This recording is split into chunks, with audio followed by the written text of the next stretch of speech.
전 세계적으로 멜라토닌 열풍이 불고 있습니다. 건강식품 시장에서 멜라토닌의 인기, 그 이유는 무엇일까요? 멜라토닌 많이 들어보셨죠? 멜라토닌은 우리 뇌의 송과선에서 분비되는 호르몬으로 수면 호르몬으로 불립니다. 우리 몸의 수면 주기를 조절하는 중요한 역할을 하죠. 멜라토닌이라는 이름은 어둠을 뜻하는 그리스어 멜라스와 신경 전달 물질인 세로토닌에서 유래됐는데요. 세로토닌은 마음을 편안하게 하고 행복 호르몬인 엔도르핀 생성을 도와 행복 호르몬으로도 불립니다.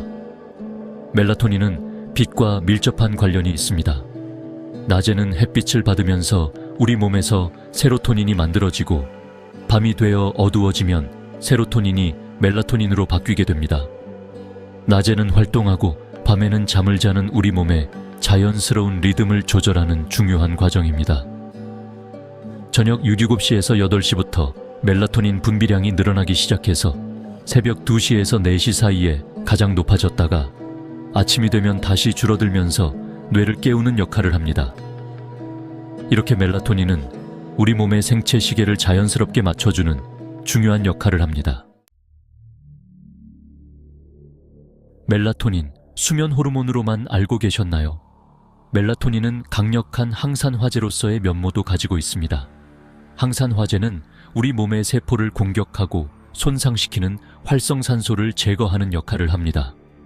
멜라토닌의 항산화 효과는 1993년 관련 논문이 발표되면서부터 주목받기 시작했습니다. 대부분의 항산화 물질은 한 분자의 활성산소만 제거할 수 있는데 반해 멜라토닌은 최대 10개의 활성산소를 제거할 수 있는 강력한 힘을 가지고 있습니다. 이는 멜라토닌이 활성산소를 제거한 후에도 항산화력을 잃지 않는다는 것을 의미합니다. 2014년 튀니지 연구팀의 연구 결과에 따르면 멜라토닌의 DNA 손상 방지 능력은 비타민 C나 E보다 60, 70배나 강력하다고 합니다. 이러한 강력한 항산화 효과 덕분에 멜라토닌은 미국 식품의약국 FDA로부터 공식적으로 항노화 효과가 있는 물질로 인정받기도 했습니다. 따라서 멜라토닌은 노화 방지와 치매 예방에도 긍정적인 영향을 미칠 수 있습니다. 멜라토닌 분비량은 나이가 들면서 큰 변화를 보입니다. 일반적으로 멜라토닌 분비량은 10대 무렵에 가장 활발하며 30대 이후부터는 눈에 띄게 감소하기 시작합니다. 나이가 들수록 뇌의 송과선이 퇴화하기 때문입니다. 연구 결과에 따르면 51세에서 65세 사이에 멜라토닌 최고 수치는 20, 35세의 절반 수준이며 65세 이상은 3분의 1 수준까지 떨어진다고 합니다.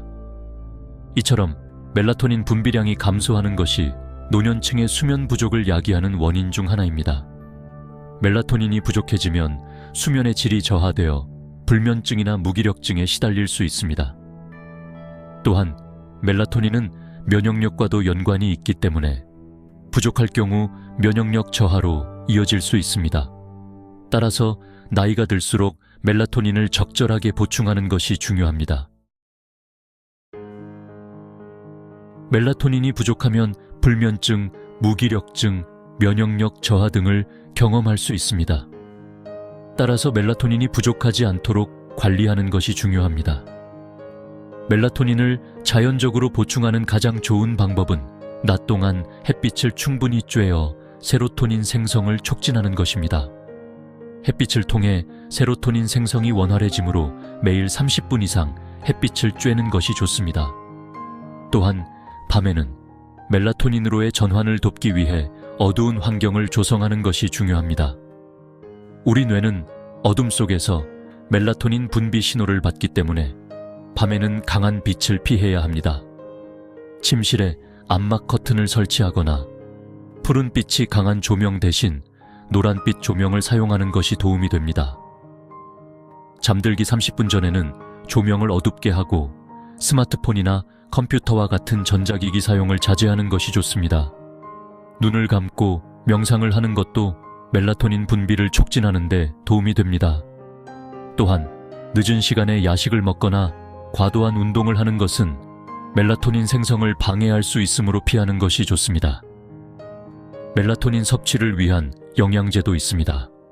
쌀겨, 클로렐라, 달맞이꽃 등 천연 원료에서 추출한 식물성 멜라토닌은 합성 멜라토닌에 비해 내성이나 잔류 성분에 대한 우려가 적고 부작용이 적은 편입니다. 멜라토닌은 수면제처럼 뇌를 강제로 셧다운시키는 것이 아니라 수면 사이클을 정상화하는 역할을 하므로 1일 1회 잠들기 2시간 전에 꾸준히 최소 1.4주 이상 섭취하는 것이 좋습니다. 최근 국내 시장에서 식물성 멜라토닌이 큰 주목을 받고 있습니다. 쌀겨, 클로렐라, 달맞이꽃 등 천연 원료에서 추출한 식물성 멜라토닌은 합성 멜라토닌보다 내성이나 잔류 성분에 대한 우려가 적고 부작용이 적은 것으로 알려져 있습니다. 특히 식물성 멜라토닌은 자연에서 유래한 성분으로 체내 흡수와 배출이 용이하여 안전하게 섭취할 수 있다는 장점이 있습니다. 멜라토닌의 주된 역할은 수면 사이클을 정상화하는 것으로 뇌를 일시적으로 강제 종료시키는 수면제와는 작용 기전이 다릅니다. 멜라토닌은 자연스럽게 잠을 유도하는 역할을 하기 때문에 효과는 개인마다 다르게 나타날 수 있습니다. 일반적으로 1.4주 정도 꾸준히 섭취해야 효과를 볼 수 있습니다. 식물성 멜라토닌은 불규칙적인 생활 패턴으로 수면 사이클이 불규칙한 교대 근무자나 하루 8시간 수면을 취하기 어려운 사람들에게 특히 도움이 될 수 있습니다. 멜라토닌이 부족하면 불면증뿐만 아니라 면역력 저하, 무기력증 등을 유발할 수 있으므로 충분히 보충하는 것이 좋습니다. 멜라토닌을 보충할 때는 1일 권장량인 25mg을 지켜서 섭취하는 것이 중요하며 중장년층의 경우 이산화규소, 스테아린산, 마그네슘, 합성 착향료, 감미료 등이 첨가되지 않은 제품을 선택하는 것이 좋습니다. 또한 섭취 시간도 중요한데 잠들기 2시간 전에 규칙적으로 섭취하는 것이 효과를 높이는 방법입니다.